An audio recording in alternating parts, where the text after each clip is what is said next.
नमस्कार दोस्तों। जैसे कि हम सब जानते हैं पिछले कुछ दिनों से EPT 2.0 में काफ़ी सारे प्रॉब्लम्स आ रहे हैं।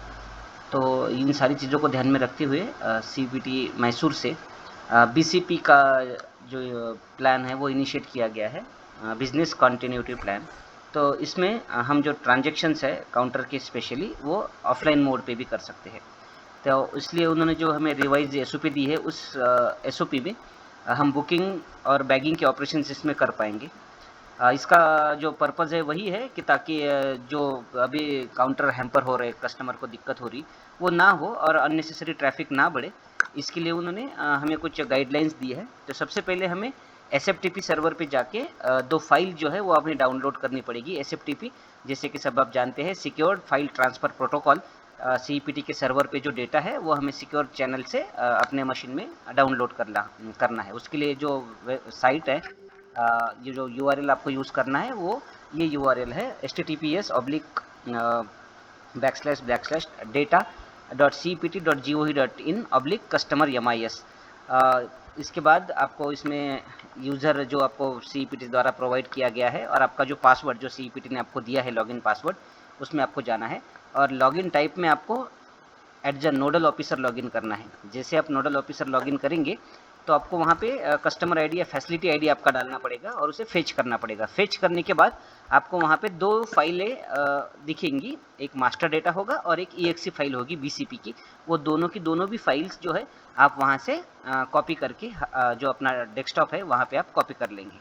तो ये चीज़ें आपको उसमें से करनी है। जैसे ये फाइल आपके पास, ये 2 फाइल हमें यहाँ पे जो डेस्कटॉप पे दिख रही है ये कुछ इस प्रकार से होगी। उसमें से जो BCP डेस्कटॉप फाइल है उसको हमें क्लिक करना है, जो EXE फाइल है। जैसे हम उसको क्लिक करेंगे उसका एक सेटअप शुरू होगा।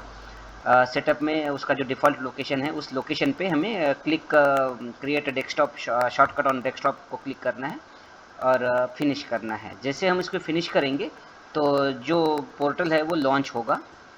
यहाँ पे आप लॉगिन क्रीडेंशियल का जो स्क्रीन है वो यहाँ पे आप देख सकते हो। ये BCP हम जिस ऑफिस में चला रहे हैं उस ऑफिस का जो ऑफिस कोड है वो हमें यहाँ पे डालना है। ऑफिस कोड माने APT 2.0 में हर एक ऑफिस को जो हमने आइडेंटिटी दी है वो उसका ऑफिस कोड है। तो ये जो पूरा टास्क है हम बुल्ढाना डिवीज़न में शेगांव सब ऑफिस के लिए कर रहे हैं। तो शेगांव सब ऑफिसेस का जो ऑफिस कोड है वो हमें यहाँ पे डालना है। उसके आगे अगर आप देख पाएंगे तो यहाँ पे ऑफिस का नाम आपको डालना है। जैसे शेगांव है तो हम यहाँ पे ऑफिस का नाम यहाँ पे पहले डाल लेते हैं, शेगांव यसो। उसके बाद शेगांव का जो पिन कोड है वो हमें यहाँ पे डालना है, वो हमने यहाँ पे पिन कोड डाल दिया। उसके बाद शेगांव का जो ऑफिस टाइप है वो हमें सिलेक्ट करना है। जैसे कि हाँ, ये सब पोस्ट ऑफिस है इसलिए हमने इसको SPO में सिलेक्ट किया।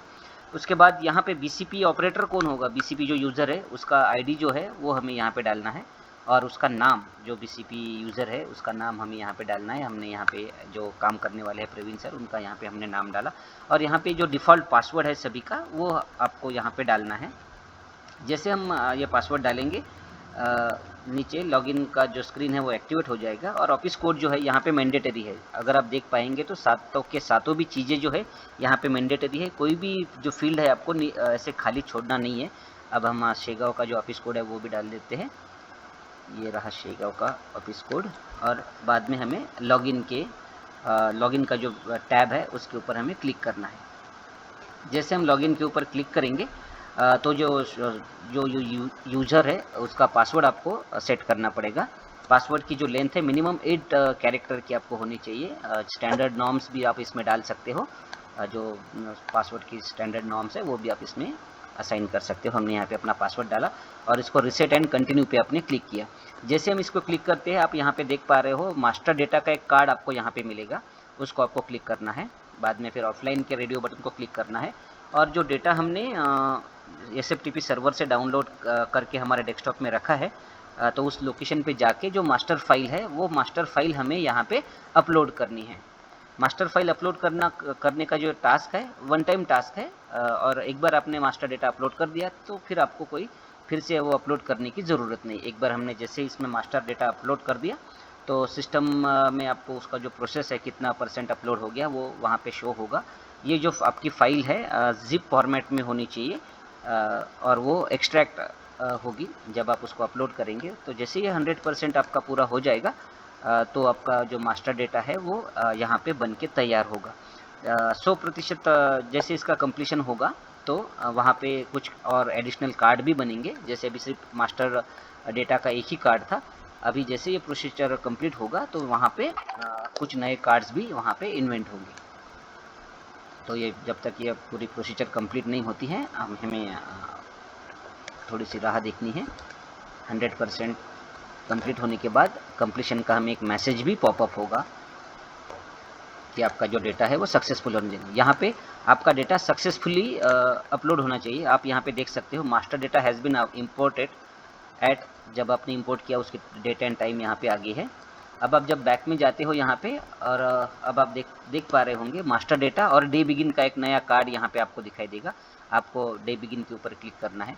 डे बिगिन के ऊपर क्लिक करने के बाद एक फिर से एक छोटा कार्ड आपको दिखाई देगा स्टार्ट योर डे। जैसे आप स्टार्ट योर डे करेंगे तो ये डे बिगिन की, तो इस प्रकार से हमारा डे बिगिन हो गया। अब हमें बीसीपी में जाके ये जो ट्रांजैक्शन है वो हमें परफॉर्म करने हैं। एक बात का ध्यान रखा जाए, जो ट्रांजैक्शन हमारा बीसीपी ऑपरेटर परफॉर्म करेगा या फिर बुक करेगा, डिस्पैच भी उसी को करने हैं। और इसमें international booking, bulk booking, IPPB, POSB, PLI या ई बिलर के कलेक्शंस का जो काम है वो इसमें नहीं होगा, क्योंकि इन सारी चीज़ों के लिए नेटवर्क चाहिए। और ये बीसीपी मॉड्यूल जो है वो हमारा नॉर्मल मॉड्यूल पे या फिर विदाउट नेटवर्क ऑफलाइन पे भी वो काम कर रहा है, तो ये सारी चीज़ें इसमें नहीं होगी। उसके बाद एक बार आपने बैग को डिस्पैच कर दिया तो फिर एक बार बैग डिस्पैच हो गई आपकी, तो आपको बुकिंग में जाके आपकी जो रिपोर्ट्स है वो आपको जनरेट करने हैं, सबमिट अकाउंट करना है। और फिर जो आपने बैग क्लोज की है वो बैगिंग में जाके वो जो आर्टिकल एब्स्ट्रैक्ट है वो एब्स्ट्रैक्ट भी आपको देखना है, उसको वेरीफाई करना है। जब तक आप ये चीज़ें नहीं करेंगे तब तक वो बीसीपी कंप्लीट नहीं होगा। और ये सारी चीज़ें ख़त्म होने के बाद आपको बीसीपी की जो फाइल है वो आपको वहाँ पे जनरेट करनी है।